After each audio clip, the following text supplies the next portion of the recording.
El Ateneo de la Juventud lo componen una serie de jóvenes intelectuales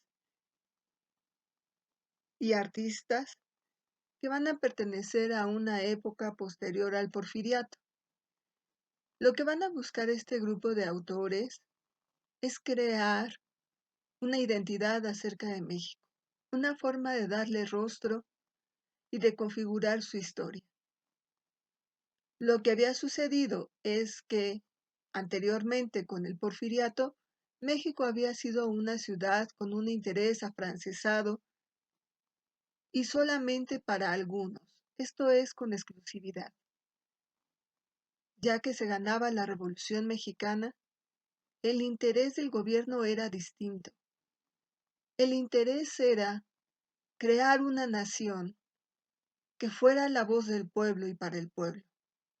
Es por eso que se reúnen jóvenes para dialogar acerca de lo que esperan de esta nación.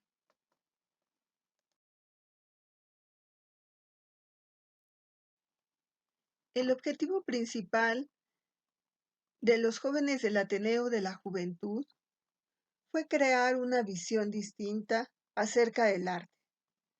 Consideraron que el arte debería de salirse de las galerías para entonces poder estar en las calles y que todo el mundo pudiera apreciar la obra de él. El muralismo es un movimiento que forma parte de este periodo. Los muralistas reflejan en sus obras la historia de México, y no solamente eso, sino aquellos elementos que quieren que compongan el nuevo pensamiento, la nueva filosofía de México.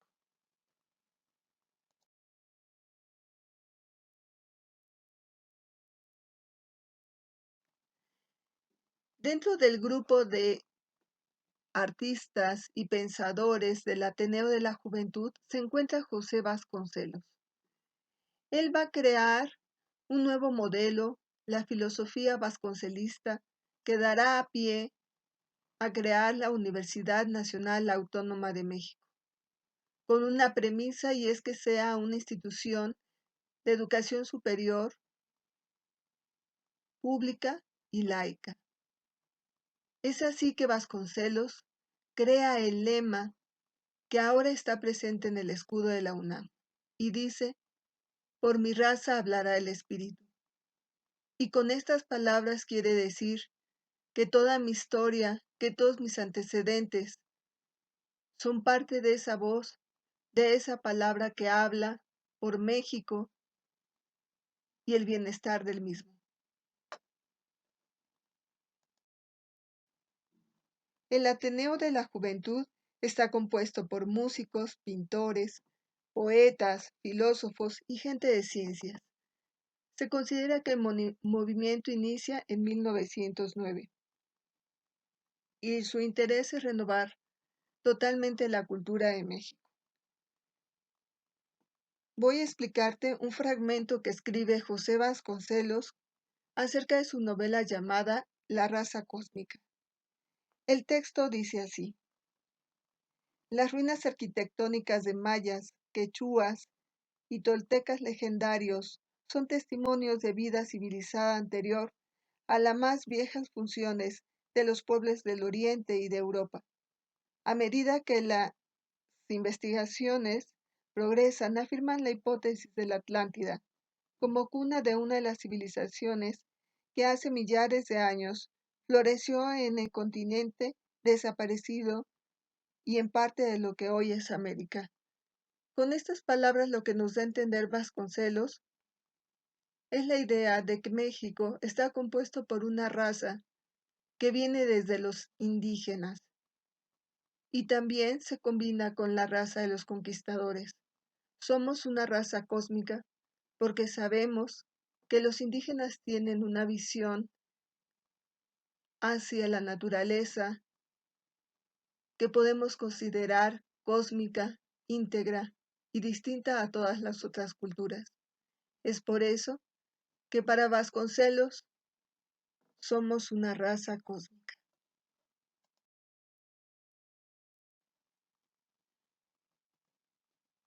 El género literario que más floreció en la época de los ateneístas es el género del ensayo.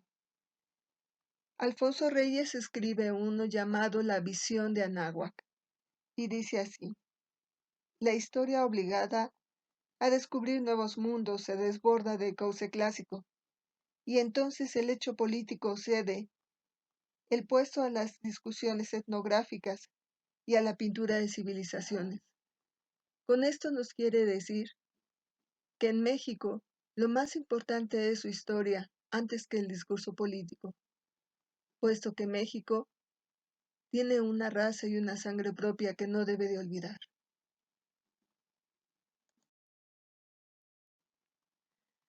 Para finalizar, quiero leerte un fragmento acerca de uno de los libros que compendia una serie de ensayos que habla de la cultura de México, y se trata El laberinto de la soledad, escrito por Octavio Paz. Es un documento que comprende distintas reflexiones acerca de los rincones, los personajes de México y sus costumbres. Te voy a leer un fragmento que tiene que ver acerca de cómo jugamos con el lenguaje los mexicanos. El lenguaje nunca se queda quieto, siempre es vivo y variante. Cito textualmente: un gran chingón en los negocios, en la política, en el crimen, con las mujeres. Un chingaquerito, silencioso, disimulado, urdiendo tramas en las sombras, avanzando cauto para dar el mazazo. Un chingoncito.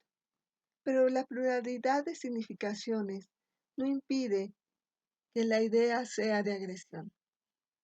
Finalmente, la palabra es un juego que puede ser tanto negativo como positivo. Una sola palabra puede tener distintas significaciones, dependiendo del juego que le quiera dar al lenguaje mexicano.